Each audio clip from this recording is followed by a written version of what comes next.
This is the LEGO Star Wars Ahsoka's Jedi Interceptor from 2025, and I was finally able to pick it up this week because it went on sale.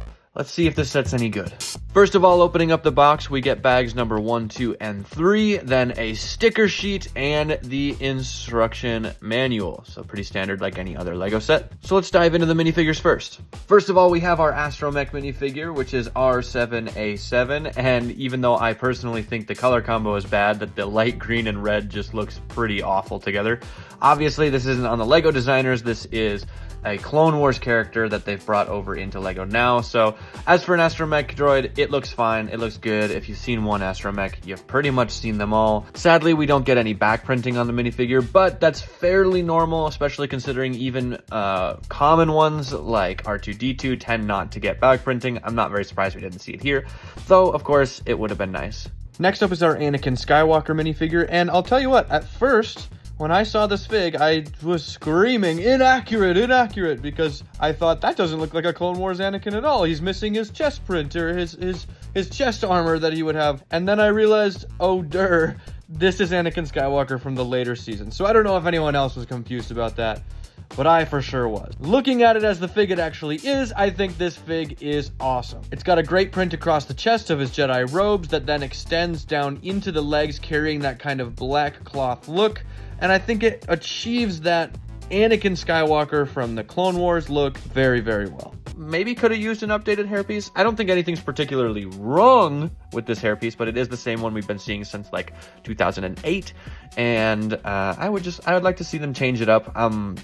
I'm kind of a change for the sake of change type person, so it would have been nice to see them do that. But moving on to the thing we all want to see, Ahsoka Tano. And now this is a phenomenal minifigure. I love this minifigure. Starting with the chest print, I think it's great. It's accurate to what she looks like in the movies without making it kind of awkward or weird like they could have because of the way she is barely clothed in the animated show. I like that they did it fairly tastefully here. As for the leg print is nice as well. They did give her stubby little legs, which is awesome because if you set her next to the Anakin Skywalker fig, she actually has a slight head difference. And especially with that big hair tentacle thing on her head, if it was a regular sized minifigure, she would actually be taller than Anakin Skywalker.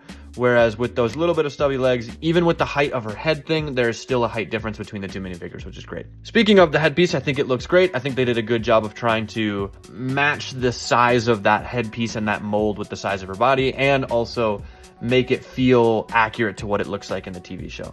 So I think they did an honestly really good job with this fig, but there is one spot that kind of irks me, that's sticking out, that I hate, and that is the lack of pupils on her eyes. I know LEGO has been doing this more and more lately, and I don't get it, honestly. They did it with the Darth Maul minifigure recently, and now I'm seeing it again on this Ahsoka.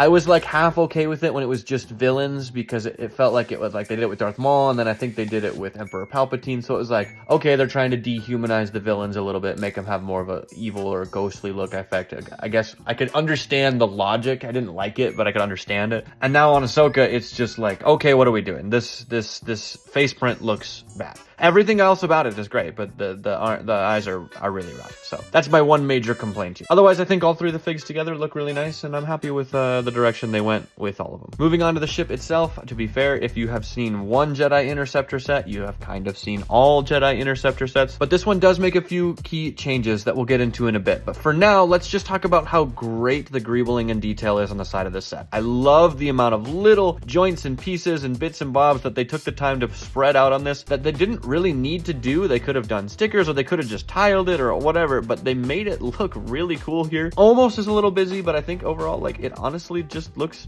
really cool how they managed to do this. Obviously, the other side is just a mirror image, except for it fits the Astromech in there, which looks fine as always. And they did take the time to put sticker detail on the outside of the wings of this ship, unlike some sets from the past. Moving on to the rear of the set, I think it really shines here how much they've improved over the years compared to some of the older Interceptors, because they have smoothed all of this off and used actual pieces instead of just one big molded cockpit piece. They've also added these little winglets on the back that I think give it a cool kind of pointed edge to the back and help it look a lot meaner and sleeker as it's flying through the air. And the engine build, while I think is a little small, and looks a little bit weak compared to some of the sets we've seen in the past. I do like the way this looks and the way it integrates with kind of the rest of the build around it. As for inside the cockpit, they've got a nice little build surrounding the chair and a little control panel, which I think blends in nice. The only downside of this cockpit is, like many Lego sets these days, if you want to put Ahsoka into her ship, you do have to lay her backwards, which is really unfortunate. But moving on to how you would load her into your ship, you're going to go ahead and clip her lightsabers onto the provided clips on the bottom of the ship, and then you can flip it over and pop the ship open,